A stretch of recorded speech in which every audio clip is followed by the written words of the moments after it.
What's Your Work Fit is sponsored by Hudson Davis. Start your brand's marketing and communications journey today at hudsondaviscommunications.com. I'm Dan Smolin. I built a successful executive career in marketing and communications before becoming a top headhunter and founding my own executive search firm. Now get this, every day, mainstream media runs stories in which old school bosses and thought leaders frame your work and workplace issues in ways that are often divisive and unmeaningful. And that's just crazy. The time has come for you to answer the question, what's your work fit? So that your work and career fit who you are, how you want to live, and what you want your lasting contributions to be. What's your work fit? It answers your questions and tackles the issues that keep you up at night about advancing your career in this time of workplace revolution. So let's get started.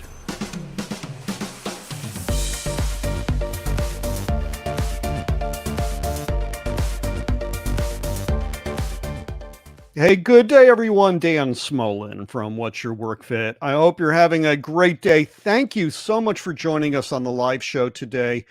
We could not have built this brand and this live show and this experience without you. So thank you from the bottom of my heart.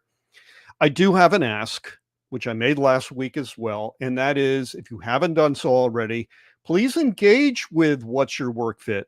On LinkedIn, where most of our viewers are based, all you need to do is look for this plus follow button on our page.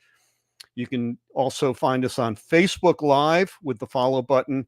And we also have the What's Your Work Fit YouTube channel. Hit that black subscribe button and you'll be on your way. Okay, we have a great show today we're going to get to in a second. Our themes in 2024 have organically gone to human experience, in particular employee experience, or EX. And, last week we started this with our guest, Denise Bruder, and today we're going to continue the really important discussion with our guest, Hannah Rose. Hey, Hannah.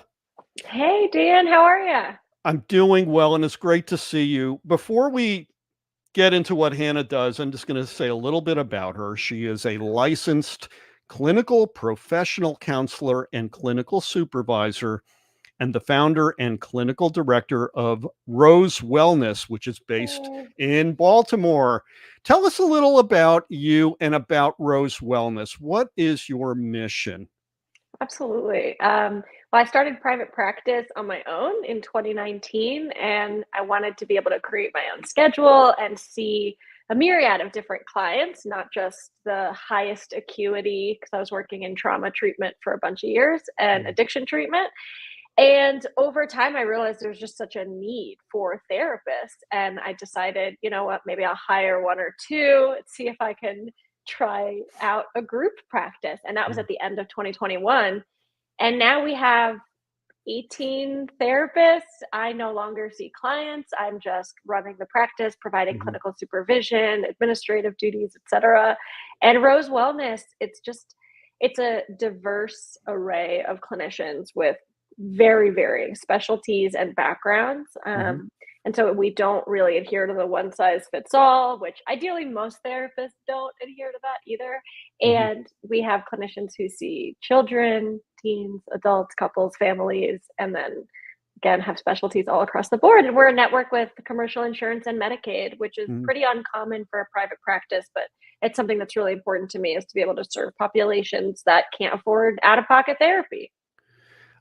Yes. And one thing that I discovered reading about Rose Wellness is you have some intersectionality with workplace dynamics. You do work with workplaces, right? Yeah, absolutely. I'm really passionate about public speaking and training and consultation. So I am offering consultant services to people who want to start private practices. And then also, we have a lot of clients who will take their lunch break in their car and come to therapy, right? It's all telehealth. And so we have people who are at work, people who come to therapy after work. I'm trying to go into businesses and help them with Mhm. essentially their work fit, Mm. and fostering, facilitating cohesion, and also just helping people to start their own private practice because, imposter syndrome, which has been talked about on this podcast before, comes up all of the time. And there aren't enough therapists, period. There are so many therapists, but a lot of them are working in community mental health where there is such a need, or just these agencies where they're overworked, underpaid case managers, and they don't know that they could do really good work in the private practice Right. sector without feeling like they're selling out and not helping people anymore, which is how I felt about leaving my agency job. I was really scared that I was giving up on a mission that was important to me. Such a great primer. Thank you for explaining it all. I want to get to our viewer question, which is submitted by Mary. Hi, Mary. Mary is an HR lead at a Washington, D.C. area nonprofit. While interacting with her headcount, Mary intuited, her word, that the level of mental distress in the organization's staff had increased considerably. And during 2023, there were numerous signs of distress, including the mile-wide stares that she saw on the faces of so many Zoom call attendees, but also that staff took a lot more sick days than they had in years past. And to add to that, Mary found it remarkable because staff at this nonprofit have venue flexibility. They don't have to be in the main office, the co-location, and they generally speaking get to work where they need or want to work. But like so many, her nonprofit is working very hard to increase its funding and donation. There's a lot of dialing for dollars, and the pressure on staff to raise revenue has never been greater. And yet she feels that the higher ups have turned a blind eye to the wellness of its people in the workplace, which she says is now bordering on toxic. So Mary asks you, Anna Rose, how can we support mental health at work? I know Oi is right. It's a heavy lift. Yeah, happy to touch on this. I do want to preface my answer with, Sure. I am not a higher up at a corporation that has tons of employees. We are a small business. Everyone is a 1099 independent contractor, which is really important to me because I don't get to micromanage them. I don't want to micromanage them. And so I just want to acknowledge my own limitations in answering this question, is that, again, I don't have employees. I have contractors. It's just a whole different environment. I will say, I took this 8-week course, a Brene Brown course called Dare to Lead. So I'm Dare to Lead certified, and it's about leadership and development and being authentic and vulnerable. And essentially the key point of this entire 8-week training was the importance of cultivating a psychologically safe work environment. Right. And so when we talk about how we can support mental health at work, I think we need to first acknowledge that while we have kind of entered a new era where mental health is talked about so much more, the pendulum has swung to the extreme where, with TikTok and Twitter and all these social media platforms, the level of self-diagnosis and over pathologizing regular symptoms is happening all of the time. So as a millennial, I just want to acknowledge that there is a lot of like, I'm triggered by this. I'm feeling, I'm depressed. I have ADHD. And while many people do have mental illness, there are a lot of other symptoms that are being misclassified and misdiagnosed as mental illness. So I just wanted to acknowledge that because that's such an important piece. Right. Now, creating a psychologically safe work environment, I think, involves having those tough conversations. Like burnout is real. Zoom fatigue is real, just like therapists experience compassion fatigue. And so can we talk about these, try to broach what's going on? Can we implement resources, right? Like any kind of resources within the workplace, whether it's kind of a free mental health service, which is tough to implement, etc. And not shame people for being burnt out and looking at for me, I know that there are certain things that drain my energy and certain things that light my fire. And as leaders, if we can really help and collaborate with our employees or contractors, what lights your fire, what Right. saps your energy, Right. we can help them more. So this is a really tough and broad question to answer, but that's my spiel so far.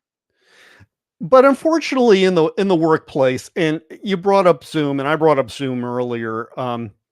Anne, who's a fairly new follower of ours, says, as described by your past show guest, Betty Johnson, I'm seeing a lot of what you call surface acting on big group Zoom calls at work, and that's not a good sign. I don't know if you're familiar with the term, but what Dr. Johnson said was it's where you put a mask on and Yeah. you're like, hi, and you're not really talking, you're not part of the discussion, but you're being seen.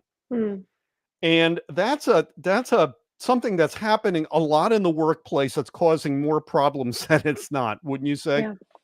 Yeah, absolutely. And so there's a fine line too between, when you show up, like leave your stuff at the door, work is Right. work. But when you can't leave your stuff at the door because you're home and you're getting on a Zoom call and you have a crying baby or a dog that's throwing up, or it's just different. I love working from home, but it's just different. I would also say that for me personally, in terms of my organization, Hmm. I'm a really big fan of I'm not going to hold a meeting if it could be an email. Right. And I think that a lot of times it's like, well, it's team building and it's mandatory and it's really helpful to see face to face, but it's actually not. It drains energy and it can waste time unless it's a productive meeting. And so looking at how often are we, I mean, I hear it from clients all of the time of like, I have 3 meetings in a row and it's all administrative stuff and I don't actually need to be there. But if I don't show my face, I'm going to get in trouble. And so what do? We surface act.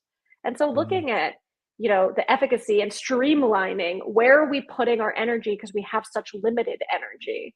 And so many of these Zoom calls, which can potentially be helpful. Again, I'm not speaking for every organization and every company, but it's like, could you have just sent an email? Right. What's your Right. hot take on that? Right. So Barbara, hey Barbara, she says COVID magnified mental Mm, health and burnout. Oh yeah, and we need a new workplace approach that's conducive to high performance and job satisfaction.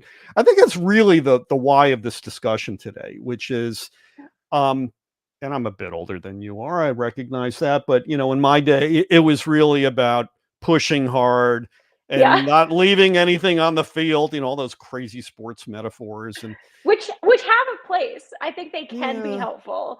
Not for me. I don't subscribe to those, as we know. As my mother said, too much of one thing is not a good thing, and Mm, too much of stoic take the pain and don't complain is not a good thing. You will end up probably hypertensive, yeah. among other things. Um, Talk to me about being a 1099 organization. That really piqued my interest because Ooh. that's how I operated um, when I ran my recruitment brand. I never had employees. I didn't want the burden of it. I didn't want Mm, that. I didn't want my people to have the burden of being an employee. I paid them well, and I encouraged them to do whatever they needed to support their 1099s working with my 1099. yeah. What are some of the things that you've learned about it that have maybe helped you and your team to mitigate the stressors of work? Mm. Well, I think it's probably unique to different fields and what your tasks are. It was very helpful for me to get a business lawyer and meet with him every month to talk about what I'm doing and how I'm doing it and contracts and all this stuff because I'm a therapist. I have no business training. Yeah. I joke that I have no idea what I'm doing, but I've learned through a lot of trial and error more so what I'm doing. And so for me, to hire a therapist and then manage how many clients they see and what their schedule is and also how they're practicing to a certain extent, like what modalities they're using, like I don't Mhm. want any of that. If someone, for me, like I remember when I first started private practice and I was seeing like 8 clients a day and I was all Mhm. fired up about it. Over a couple of years I was like, I can't see more than 4 people in a row without feeling like my brain is gonna melt. And so we all have these different capacities. And with a 1099 contractor, I can say I'm looking for someone that can see a minimum of 20 clients a week, but they get to make their schedule. They get to choose who they want to work with. They get to choose what insurance they want to take. And What I Oh, always say to people is, and I help facilitate all of that. I say billing and back end administrative stuff, it's all taken care of for you. But when you're a 1099 at someone else's private practice, you get to experience the freedom of being self-employed in private practice without any of the stress of running a business and all of that. And I also tell the contractors that I hire, I don't want this to be anything other than a stepping stone for you. I don't believe that you should work at someone else's private practice long term. I will help you to start your own private practice eventually, but you shouldn't be giving someone else money for something that you can do because it's usually based in fear.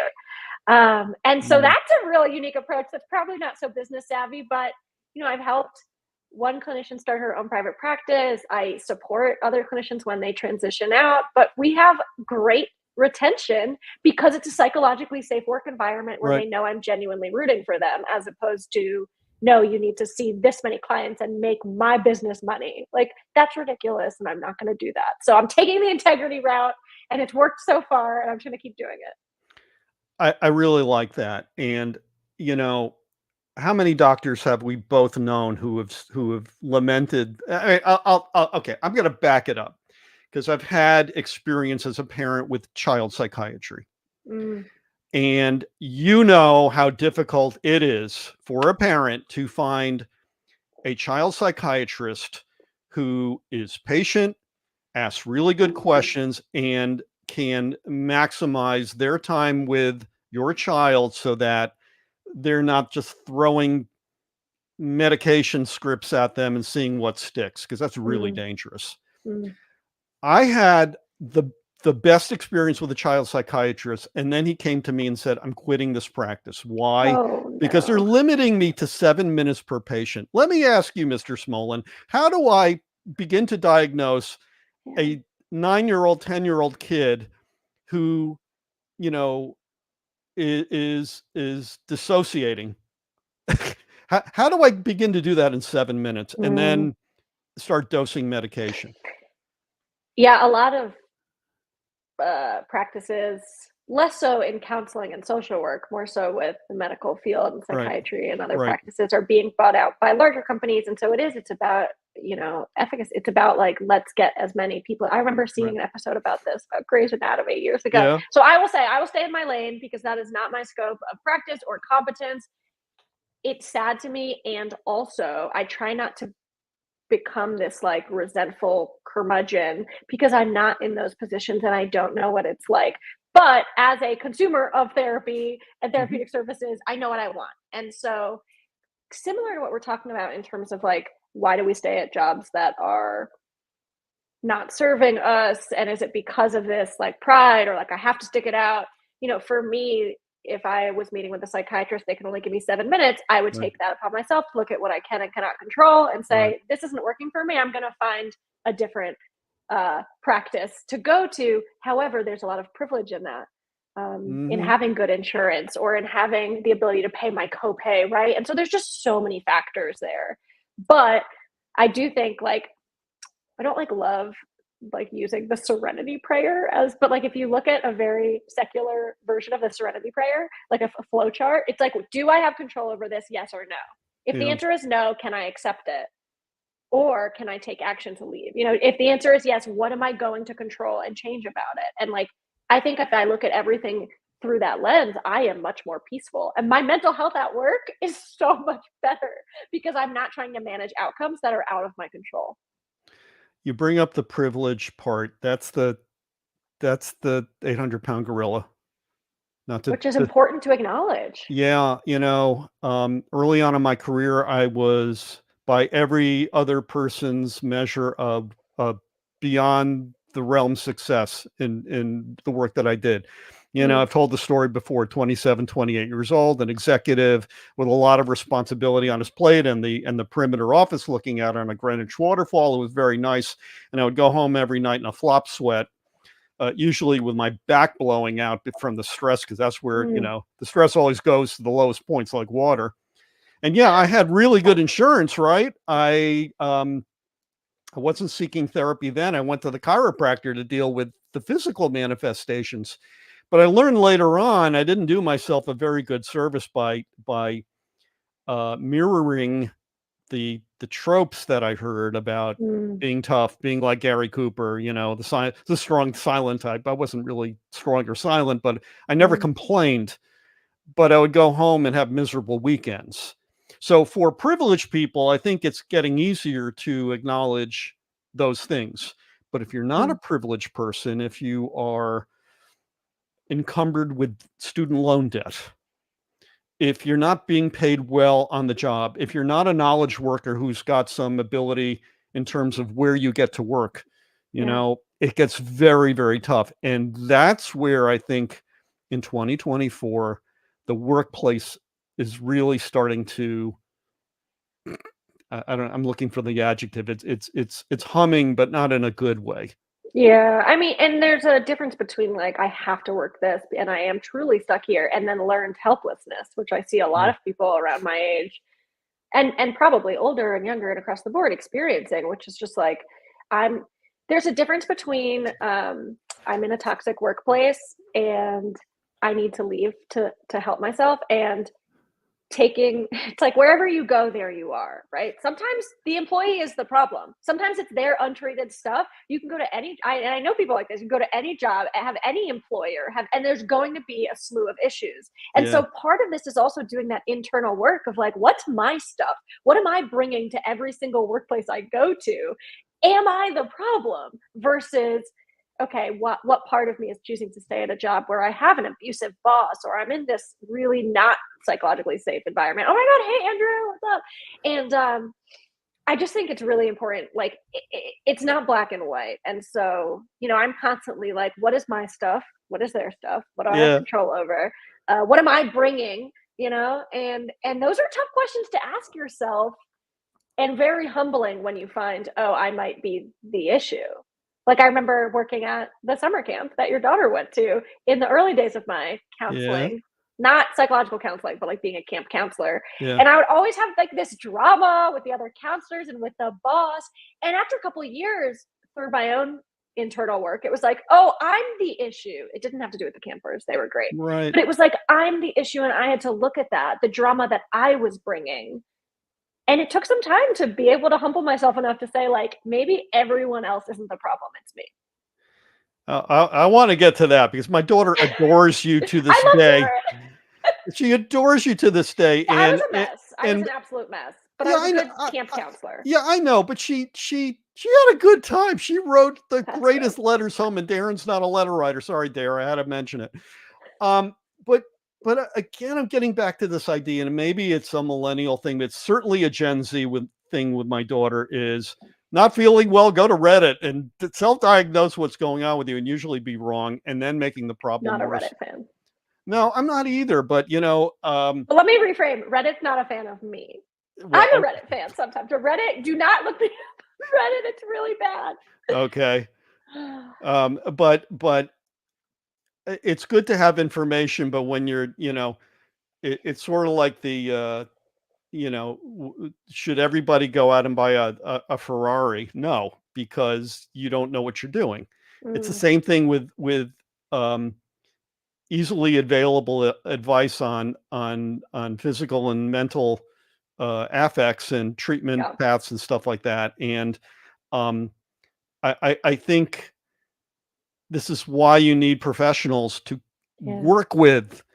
Don't leave this, this is not a DIY project on the Discovery Channel. Sorry. Yeah, and I do have to level my own bias and resentment towards, like, you know, TikTok diagnoses, because I do Yeah. know that there are tons of people who are like, "Oh my god, this is so validating," or "This did help me find the right treatment," and so, like, it's not all bad. However, when I was teaching abnormal psych at a college all last year. It was like, and I love those students; they're amazing. I was teaching at my alma mater, so it was very special to me.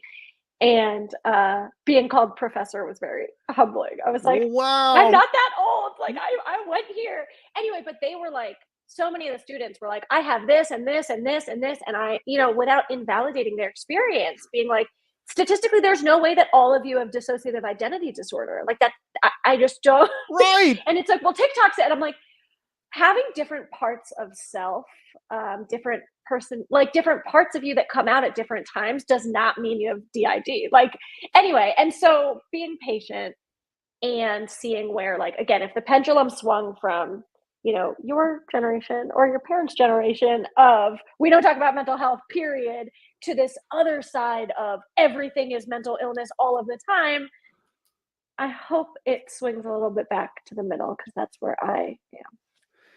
All right, so boys and girls, you're looking at Hannah Rose and you're saying, where have I seen her before? Oh And no. Or you're I probably not because it was so brief. it was so brief, but Hannah was a contestant on last season of Survivor, and yay. It's entertainment, and I'll let you tell your own story, but it has to do with the virtues of quitting. And you can briefly describe what happened to you on that show and what the aftermath was like. But then Yeah. I'd like you to talk about what you purposefully wrote about the virtues of quitting in your Johns Hopkins piece. So it's a Yeah. tall order. Take it away, Hannah. No, I'll just try to, I mean, my issue is that I could talk about this for hours, so I will try to make all of this as succinct as possible. Mhm. Hi, I'm Hannah. So during COVID, I needed a show to just like binge watch, and I found Survivor because they put 2 seasons on Netflix. I'd never watched it. I was like, oh, that show is still on. Turns out it is such an amazing show. It is so Yeah. well done. It's like psychologically and physically, it's just so great. And basically, you're on an island and surviving and also competing with each other and making alliances and voting each other out. And it's just so complex. And I was like, as a fan, I was just like, this is amazing. As someone who might suffer from delusions of grandeur, I was like, oh, I could do that. I could do that, which is something I think all of the time about all of the things. I'm just like, oh, I could do that. And some may call it impulsive. I will call it spontaneous. Yeah. I walked upstairs to my little home office and took a 30-second video saying, hi, I'm Hannah, and I think I should be on Survivor, and here's why, etc. And I sent it into CBS.com. And I never expected to hear back. It's ludicrous to think I put zero effort. I was just like, there's no way. Long story short, a couple months later, I'm teaching this class, and I get it, and I told them all that I applied to Survivor, and they thought I was this ridiculous millennial because millennials are lame now to Gen Z. And I get this email during class from Survivor casting, and I was like, I have to go. And we ended class like when it was supposed to end. And they basically said, send a 3-minute video in if you're still interested. And so I got in my car. I had Invisalign in. Took a 3-minute video and was just like, this is why I think I should be on Survivor. Haha. Turns out I go through casting for the next 7 months. I'm flown out to LA to interview with the host. I mean, it's so surreal. And I just kept saying, this is out of my control. I'm just going to keep showing up and being myself. Like, cool. And I get cast on season 45 of Survivor. I prepare for that whole 7 months. I mean, I did a lot of endurance stuff and working out. I read all the books by David Goggins, who is very much like push through the pain and run 100 miles. I was just like so in it for almost a year. And I fly out to Fiji. It's so emotional, so surreal. We go to Fiji for a month with no contact with the outside world. Meanwhile, I'm running a business and I have to find a way to make sure everything is running smoothly while I'm off the grid for a month. Yeah. It's a whole separate level of stress, and it really helped me to delegate and to offload responsibilities and to hire and outsource. And the person who does my billing and insurance administrative stuff is like my best friend. I'm like he has saved the practice because I don't have to do everything anymore. So that's helpful. So I want to interrupt you because if anybody saw the show and the first episode, and it's raining, and it's not raining, it's monsoon rain, and I don't even think they showed the monsoon. Well, but it's Fiji. I mean, you kind of know that it's wet, it's uncomfortable. You describe your toenails were not hanging on for dear life, and I said to my wife, I said, now we all know the camp that you were a camper at, and I used that in my application. I was and I'm like, that wasn't really roughing it. I mean, roughing it was not having access to the electrical outlet to plug in your hair dryer. Roughing it was like, you can't go to archery today because it's raining. Right. So it had to be. This is nothing like I imagined, right? Yeah. So no, I have seen there are 45 seasons. It's been on Right, for 23 years. I've right. watched almost all of the season. So I've seen the good and the bad. I Yeah, knew it was very survivalist. I mean, you're in a tribe, you're with 6 people. And what I thought was someone will know how to build a fire, someone will know how to build a shelter. right. I'm not going to learn those things. Someone else will know. Turns out I was on the history making, statistically worst tribe in survivor history. We are a Absolutely. meme. If you look up Survivor Lulu tribe, we are Yeah, just a meme. yeah. No one knew how to do it. All of us had the same thought, which was someone else will know. And so we also were the first tribe in history to not win flint, which helps you make fire, or a Right, machete, which helps you make shelter. So we had right. no fire, we had no shelter. It monsooned.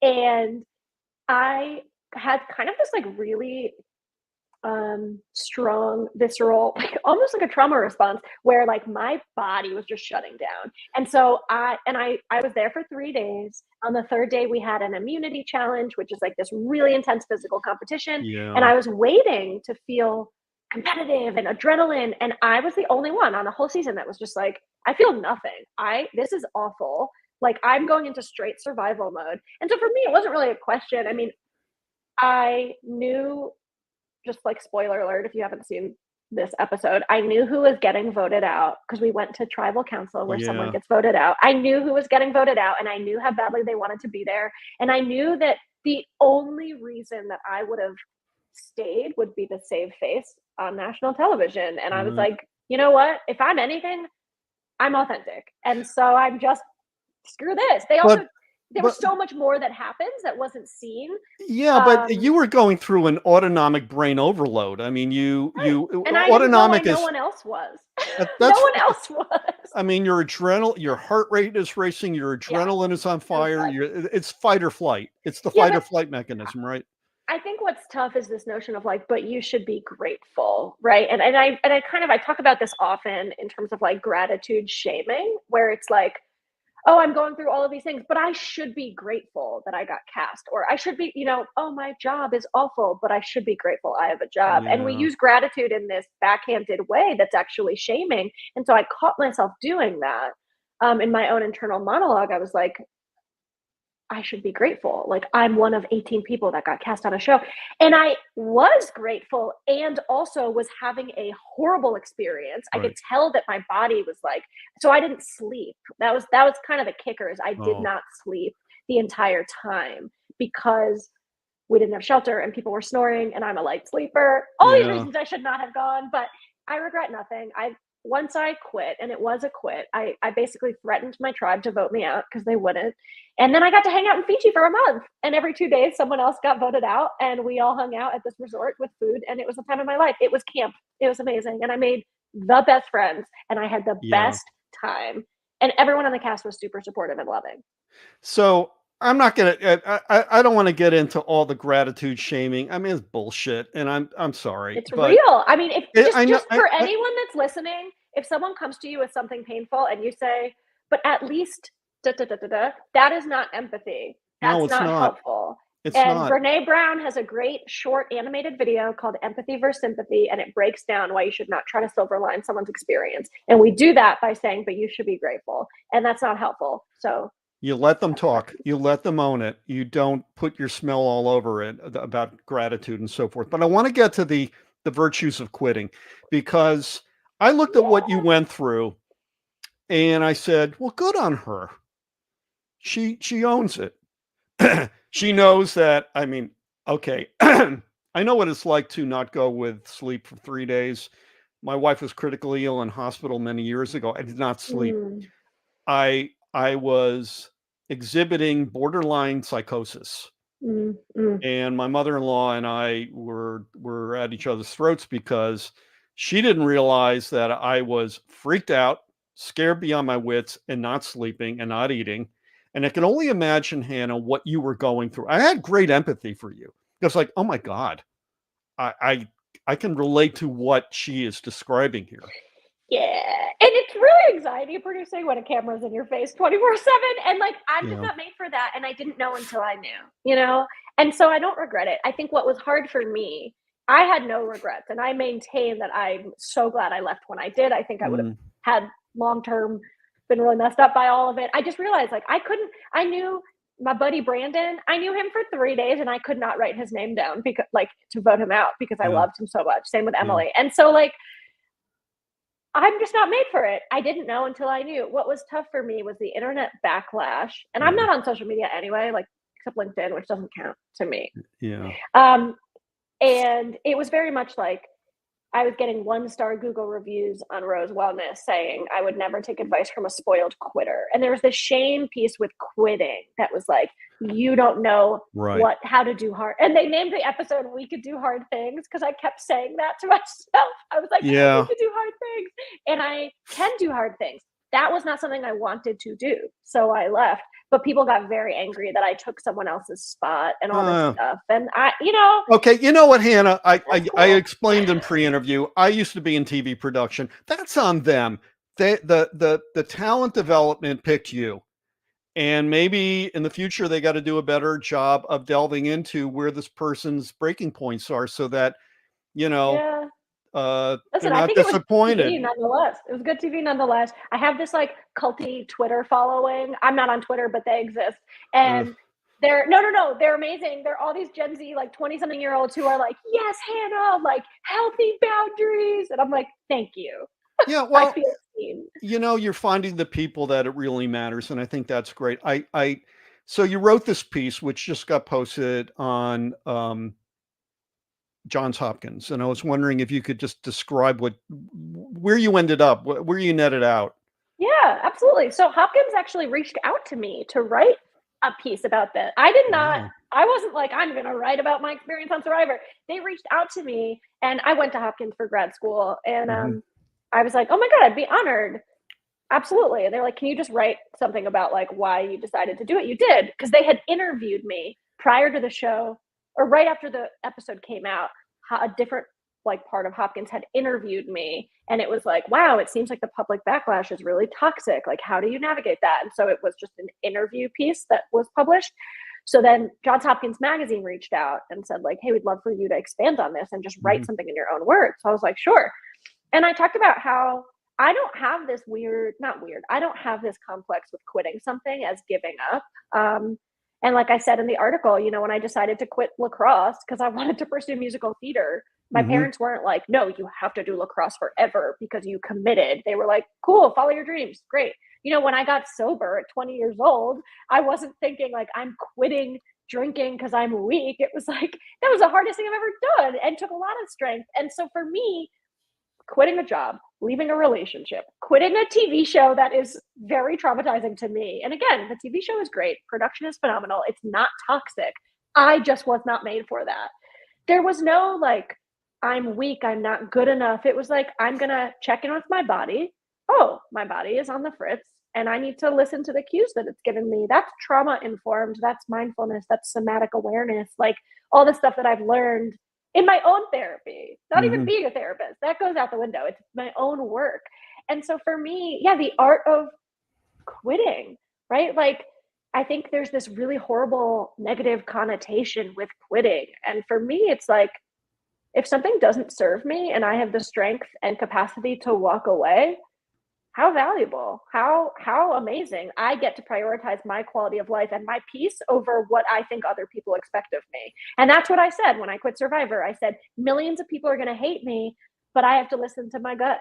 And that's what I did. And I'm so proud of myself for that. Well, I was proud of you too, and I've known you a very long time, and I'm glad you owned it. I'm glad you owned your agency to quit if you felt that's what you needed to do. And I'm hopeful that through the piece, and I just put this up, and it's going to be in the notes on whatever destination you're on. You can go click it on and look at what Hannah wrote. The bravery is remarkable, and I thank you for that. I really do. So a couple more things. We're kind of running out of time. I could talk to you forever, but I want to get into what Gallup wrote. And Gallup is just amazing when it comes to their understanding of the workplace. But this is the mental health impact on the U.S. workplace. I put this up because for the senior managers who are watching today, who are often motivated by money and ROI. These are ROI impactors. 1 out of every 5 workers self-report fair to poor mental health. This is from a Gallup survey. The Gallup surveys are very extensive, so the statistical significance on these are very sound. Furthermore, they take on average 10.5 sick days annually versus the general population and in work of 2.5. So they're taking 8 more days of sick leave, even if they are working in a location other than a co-location, if they're working in a remote place or whatever. And here's the thing this is the money part. The not managing the mental health aspects of people at work, either by ignoring a toxic workplace, either by not having resources for people to go to so that they can begin to address and create some structures that will make their life better, their work experience better, give them more agency. Not doing this costs nearly $50 billion a year in lost productivity. And from a company standpoint, that's about $60,000 per company. That may not seem like a lot of money, but in some companies, that's a hire. That's an annual hire. Or it could be, a training seminar, or it could be new technology to provide people to do their work better. Are you finding this as well with the workplace experience, that maybe this is the frame that gets higher ups to say, oh, I get that? I have a lot of thoughts about this whole page. First and foremost, and maybe I'm just super biased because, again, working in a clinical field, I am more exposed to people that are obviously struggling with their mental health. But like 1 in 5 to me seems low. This is self-reporting though. Yeah, so self-reporting, there's limits. So but to me, 1 in 5 would be the very minimum. I don't necessarily think it's a reflection only of the workplace. I think it's the reflection of people's personal lives. And I could go on for hours about this, so I'm not going to, but phone addiction is so freaking severe. Social media addiction is so severe, and the impact it has had on mental health as a whole. So before I go off on that, or I just won't go off on that at all. I feel like when people are struggling with their mental health, we live in an isolated, addicted, overnourished, right? All these health issues, so many of them can be prevented. Side note, highly recommend that everyone read the book Outlive by Peter Attia. It's phenomenal. Or listen to Peter Attia's podcast. So when there's this physical and emotional and mental health, all this stuff is happening. You're going to bring it to work. And so is it a work problem that is, it's like chicken or the egg, or is it the fact that we are all hyper connected and just so isolated and all these other things, and or is it just both together? And so to me, I'm going back to work having resources. I even think just if workplaces had a referral list for therapists that are in network with the insurance that work has for their employees, that in and of itself would make a difference.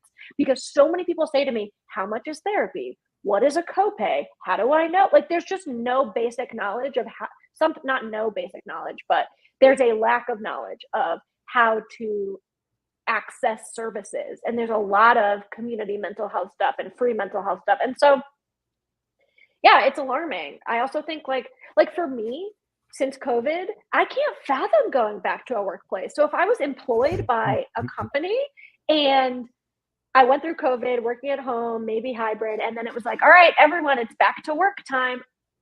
Honestly, I'd probably quit. I don't know how I worked in an office for so long. For me, 5 years is a long time. Yeah. I'm well, how did I take care of my dog? How did I do my laundry? How did I do anything? And so for the employees who are now returning to work, it's culture shock. I mean, COVID really changed the game. You brought up that number was underreported and it was self-reported. What Gallup also asks, and they have been doing it for years, is measuring the level of quote unquote engagement in the workplace. How engaged are you? And engagement is a measure of contentment, not necessarily happiness, but contentment, where everything is sort of okay. Right now, the level of disengagement is north of 77%. So That that makes number sense looks to a me. little better, probably is a little better represented than that 1.5. Right, but it's like, is the discontentment because of the work and work environment, or is the discontentment stemming from one's personal stuff, unhealed wounds, all like personal life, and then they come to work and it doesn't matter what job they have, they'll be discontent anywhere because they Yeah. don't know how to be content, right? Like it's a more macro issue, in my Yeah. opinion, It's a than toxic soup. it's a toxic soup. I know. And it's like, I'm just, Yeah. I don't know. Ever since I deactivated social media, my quality of life got better. Oh So yeah, I don't watch morning news anymore for that very reason. Trigger warning. yeah, I've never watched morning news, but that doesn't sound fun. Hannah Rose, this has been absolutely amazing. You've added a lot of context and insight into the the health of the workplace. And as you said, workplace is not separate from life. And there are things Mm. going on in one's life that happen to show up in the workplace and vice versa. And we're going to try really hard this year to get a better handle on that for the purposes of empowering our audiences to take action. Mm. And one action, if they choose, may be to seek out talk therapy. It's the best. It changed my life. It changed my life. I want to say one thing about that because you know my daughter. When my daughter was born, um, the first thing I did was went into therapy. Mm. Why? So healthy of you. I didn't want to repeat all the mishigas, I'm sorry, technical term, that my parents did to me, either Yeah. willingly or unwillingly. Yeah. I didn't want to get angry unnecessarily. I wanted to kind of think 4 steps ahead of being a parent. Little did I know that that would be the basis of me going on a really long road of self-discovery, which has been very, Mm. very good. So talk therapy, I agree. It's really a terrific thing. So let's get to our question, which we ask all our guests, which is what's your work fit? So Hannah, what attribute, condition, experience, place, or state of mind makes work a wonderful part of your day, doing other wonderful things? And here's the important part, and not the all-consuming time suck of a day. What's your Mm. work fit, Hannah? It's my work fit. I feel like I can't answer this without stating that, like, what I do outside of work for my groundedness and mental health and mindfulness practice Yeah. enables me to have a work fit in more diverse settings, right? Like, so if I go to yoga like every day. So if I Good. have a physical and emotional, spiritual meditation practice, Yeah. what used to stress me out at work does not stress me out, right? So, like, what am I doing outside of work? In terms of like, I think if I'm asked this question, my work fit is working with insightful, authentic, real people who don't put Yeah. up this fake persona of having it all together and like this weird professional competition that I see all the time when I'm scrolling on like LinkedIn. It's like, look at me and all my accomplishments. I'm like, what's up? I'm in a sweatshirt and I don't know what I'm doing. Like, I love that. And I feel like it attracts new hires because they're like, oh, you're real. And I'm like, yes. So my work fit is just like, oh, that's the dryer. Is like authenticity and real recognizes real. You don't got to be fake with me. Working from home and working in sweatpants is also my work fit. Yeah. And, so I don't know if that answers your question, but You know what? authenticity. Everyone has their own path to this, and you were honest to it, and I can't thank you enough. Before we depart, I'm wondering if you could point our viewers and listeners to where they can find you on social media. You are on LinkedIn. Okay, I'm on LinkedIn, but You to do me, a it doesn't really good count as job social there. media. Oh, thanks. Sometimes I'm just like, hey, look at us. And then I'm like, I have feelings about social media. But you cannot find me on Instagram, Twitter, or Snapchat, or Facebook. I do have a YouTube channel. I have Yeah. not posted any new videos in a few years, but there are so many videos on my YouTube channel about different mental health topics and phone addiction and how to tell if you're in a toxic relationship and all these topics. I mean, there's probably like 70 videos on my YouTube channel. And that's, I think, just Hannah Rose LCPC. Very cool. LCPC. And that's it. And then, Psychology Today. I've got a blog page on Psychology Today. And then you can catch me on our website, which is just rosewellnesscounseling.com. I hope we can bring you back. Oh, go ahead. You can catch me on Paramount Plus, season 45, episode 1 of Survivor, titled We Can Do Hard Things. Well, and we then I can't. quit. Well, we can do hard things, and in your particular case, they can be really beautiful outcomes from that. Thank you so much. I hope we can bring you back at some future point to continue this I'm conversation. around. I'm hanging out. Wonderful. Thank you, Hannah. Thanks, Dan.